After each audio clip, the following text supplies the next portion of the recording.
ക്ഷേത്രോത്സവത്തോടനുബന്ധിച്ച് അന്നദാനമുണ്ട്. ഇക്കാലത്ത് ഇത് എത്രമാത്രം പ്രസക്തമാണ്? അന്നം ദാനം ചെയ്യുന്നത് എക്കാലവും പ്രസക്തമാണ്. നോക്കൂ, നിങ്ങൾ എനിക്കൊരു 10 രൂപ തന്നോളൂ, ഞാൻ മേടിക്കും. പക്ഷെ മനസ്സിൽ വിചാരിക്കും, യവനൊരു 100 തന്നൂടായിരുന്നോ? 100 തന്നോക്കോ, എനിക്ക് വലിയ സന്തോഷമൊന്നും ഉണ്ടാവില്ല. ഞാൻ വിചാരിക്കും, ഒരു 500 തന്നൂടായിരുന്നോ? ഒരു 500 തന്നോക്കൂ, 1000മോ 10,000മോ ഞാൻ ആഗ്രഹിക്കും. അതിനവസാനമില്ല. പണം തന്നെ തൃപ്തിപ്പെടുത്താൻ നിങ്ങൾക്ക് കഴിയില്ല. വേറെ എന്ത് തന്നാലും തൃപ്തിപ്പെടില്ല. ഒരൊറ്റ വസ്തു തന്നാലേ ഞാൻ തൃപ്തിപ്പെടൂ. ഭക്ഷണം മതി കിട്ടുമോ, സന്തോഷായി. കുറച്ചും കൂടി കഴിച്ചോളൂ സ്വാമി. അയ്യോ ഇനി വേണ്ട, ഇനി വയ്യ, മതിയായി, സന്തോഷായി. കുറച്ചും കൂടി കഴിക്കാനാ പറഞ്ഞത്. വയ്യേ, ഞാൻ ഓടി പോട്ടോ. തൃപ്തിയായി. ഇതുപോലെ തൃപ്തി നൽകുന്ന വേറൊന്നുമില്ല ഭക്ഷണം പോലെ.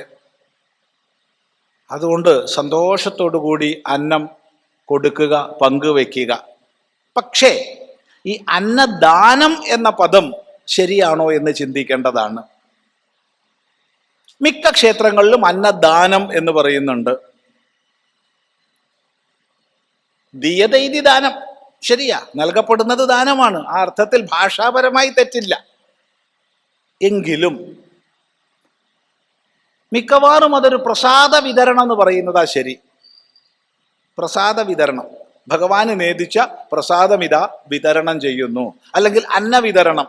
കാരണം ദാനം എന്ന് പറയുമ്പോൾ ഇത് ലഭിക്കാത്ത പക്ഷം ക്ലേശിക്കുന്ന, വിശക്കുന്ന ഒരു സമൂഹത്തിനാണ് കൊടുക്കുന്നതെങ്കിൽ അത് ഉത്കൃഷ്ടമായ ദാനമാണ്.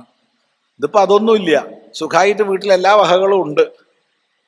തൽക്കാലം അന്നത്തേക്ക് ഈ പാചകം ചെയ്യാനുള്ള പണി ഒഴിവാക്കുക എന്നുള്ളൊരു സങ്കല്പം ഉണ്ട്.